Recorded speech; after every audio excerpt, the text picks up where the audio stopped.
nous remercions le bon Dieu qui a fait que ce jour-là, nos vaillants soldats, nos vaillants leaders ont réussi à arracher l'indépendance. Nous rendons hommage à Lumumba, à Kasavubu, et nous remercions aussi le chef de l'État actuel d'avoir honoré la mémoire de Kasavubu en les haussant aussi parmi nos héros. Vraiment, c'est quelque chose de bon que nous remercions. Et cependant, 60 ans d'indépendance, 60 ans sans similitude. Je voulais dire que nous avons connu 60 ans de l'indépendance que le peuple congolais aujourd'hui, jusqu'au niveau où nous sommes en train de parler, nous sommes en train peut-être de commémorer la journée d'aujourd'hui, le peuple ne s'est jamais retrouvé. Ne s'est jamais retrouvé. Or, si j'ai une bonne mémoire, à l'indépendance, on avait seulement 13 cadres universitaires, je peux dire. Mais aujourd'hui, nous avons de millions de cadres, de professeurs, de licenciés, de docteurs et autres. Et si on voit, si on peut comparer le début et aujourd'hui, nous ne savons pas comment qualifier, comment calculer. C'est la chute aux enfers. C'est la chute.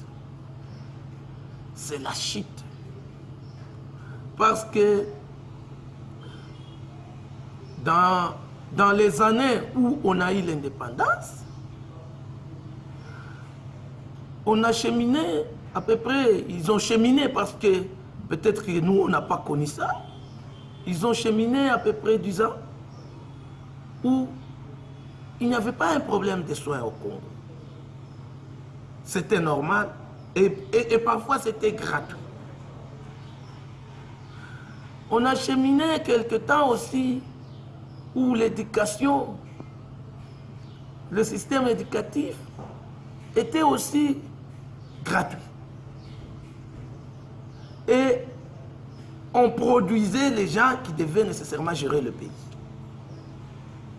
Aujourd'hui, si on va seulement dans ce cadre-là de l'éducation aujourd'hui est restée comme une industrie qui produit des chômeurs.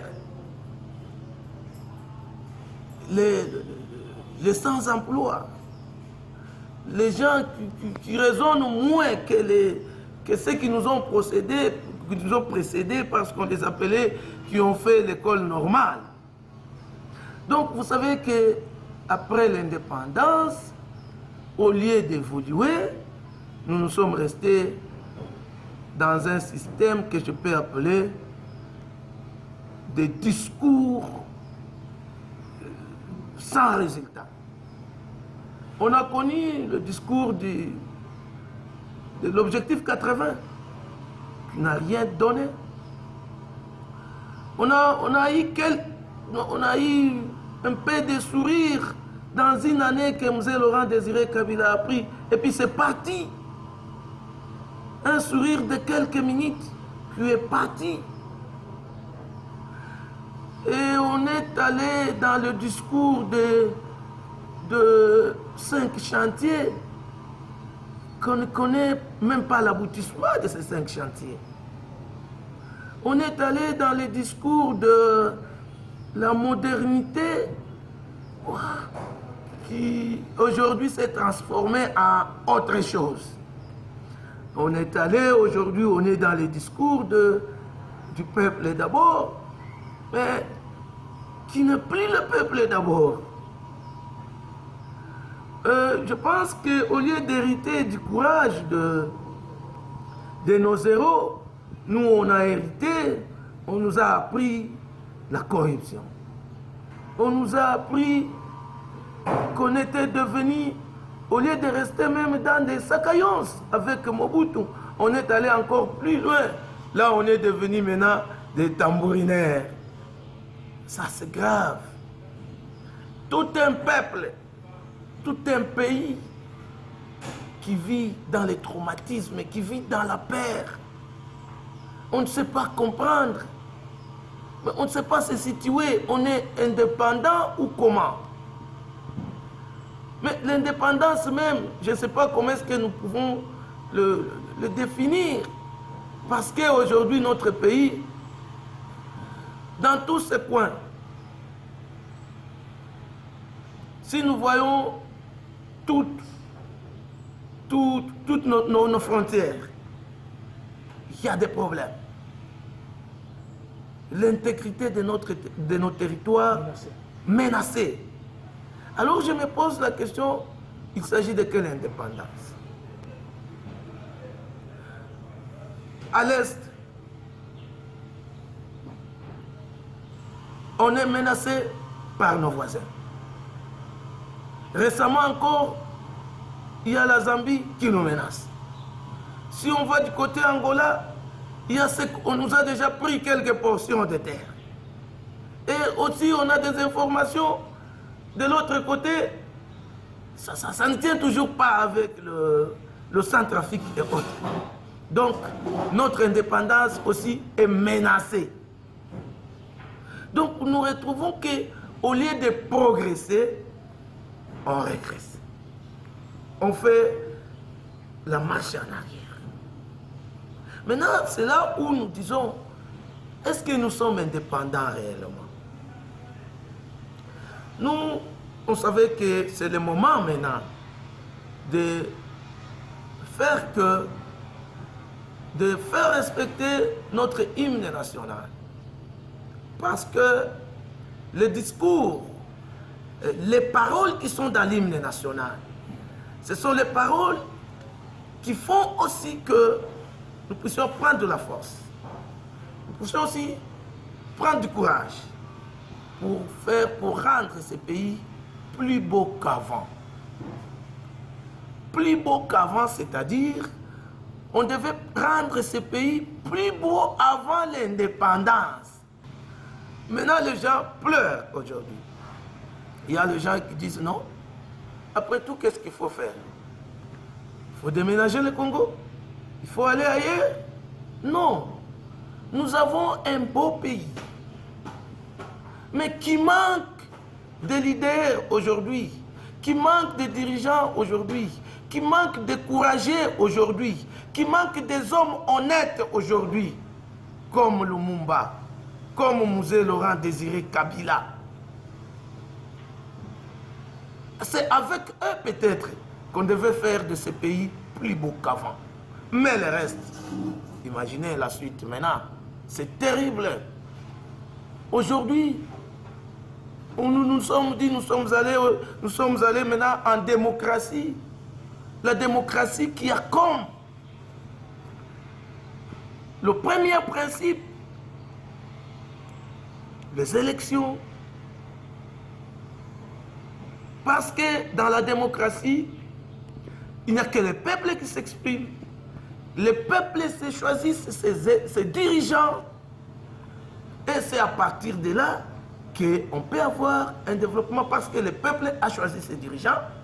Et c'est ces dirigeants-là qui sont en train de diriger. Donc ce sont les dirigeants qui sont à une bonne relation avec son peuple. Maintenant, ce n'est pas ce que nous sommes en train de connaître aujourd'hui au pays.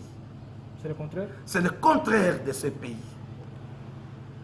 Le pays aujourd'hui est pris en otage par un groupe de gens que Mzee Laurent Désiré Kabila avait appelé un jour une kermesse des aventuriers, un conglomérat des aventuriers. Et c'est ces gens-là qui s'arrogent de cette supériorité pour dire que c'est eux qui ont droit de ce pays. Non. Non. Mais aujourd'hui, qu'est-ce qu'il faut faire pour changer cette donne, cette situation, M. Kabongo? La situation ne peut être changée que lorsque nous, vous, surtout vous, la jeunesse d'aujourd'hui, vous devez prendre du courage. Le courage de changer la chose publique. Donc le peuple vit dans la peur. Mais comment est-ce qu'on va évoluer lorsque le peuple vit dans la peur? Lumumba est mort à trentaine d'années. Il n'a pas eu peur. Mais il s'est battu pour avoir l'indépendance. Il avait quel âge? Il s'est battu. Mais vous, aujourd'hui, c'est compliqué. Lorsqu'on voit un monsieur, un papa, je peux dire, de 80 d'années,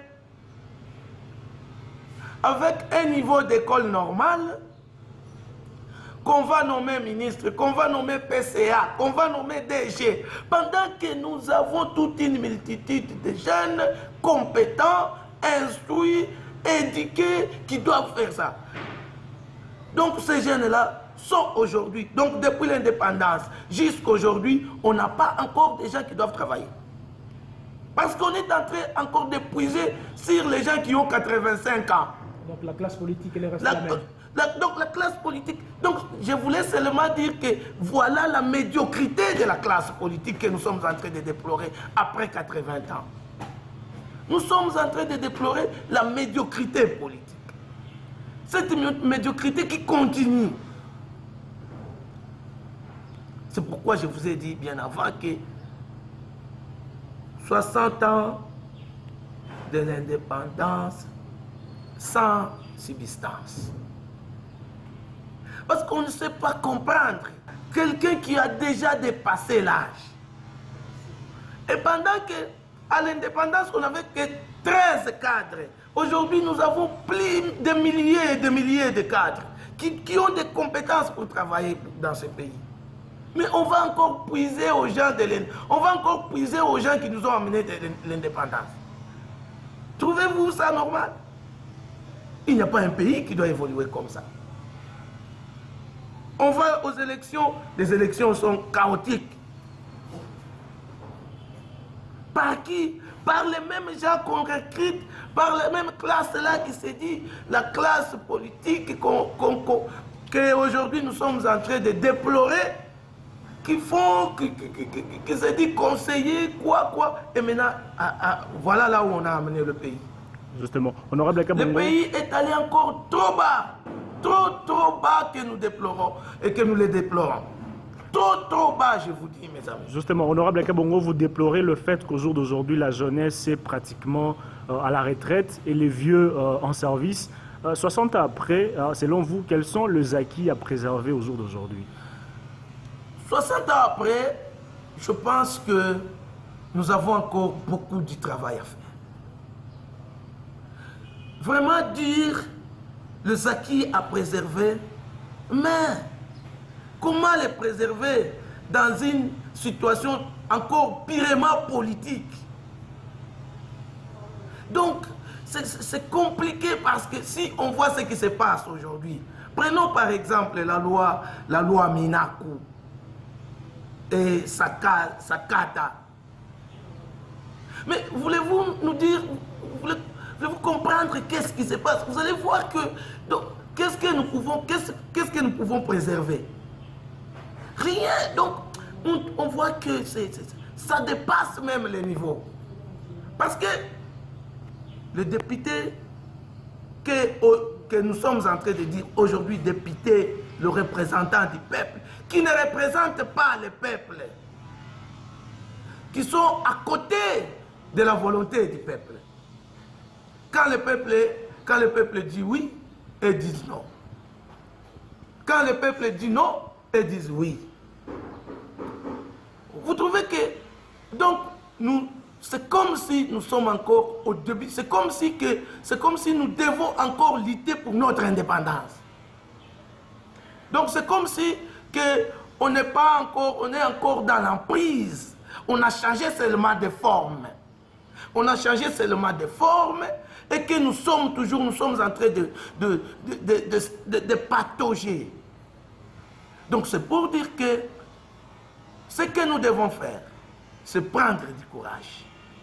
Prendre du courage et de décider un jour de quitter et de faire disparaître cette classe politique médiocre qui continue à faire que le pays n'avance pas. Justement, honorable Kabongo, malgré quelques cas isolés que vous déplorez, 60 ans après, c'est quand même la fête. Quel est le message que vous lancez à votre base, à l'ensemble de la communauté, la population de Kalemi, du Tanganyika en particulier, pourquoi pas de la République démocratique du Congo et les autres de par les mondes qui nous regardent à l'instant? Aujourd'hui, mon ami, moi je ne dois pas dire à la population que c'est la fête.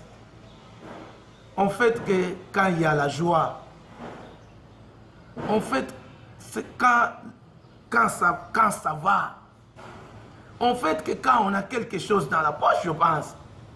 En fait, que lorsque vous les journalistes, vous avez vos salaires. En fait, que lorsque les militaires ont le salaire. En fait, que lorsque nos parents, nos vieux et nous-mêmes, nous avons des salaires là où nous travaillons. Comment est-ce qu'on va fêter, mon cher? Comment est-ce qu'on va dire à la population? La population aujourd'hui doit méditer. La population aujourd'hui doit méditer. Comment est-ce que nous devons nous libérer? Comment est-ce que nous devons nous libérer?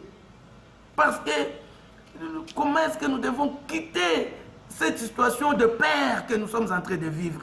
Parce que nous sommes traumatisés par une classe, une petite classe qui a pris le pays en otage. Donc nous devons lutter. Nous devons prendre du courage. Maintenant, c'est le temps. C'est le temps que la jeunesse doit prendre le courage.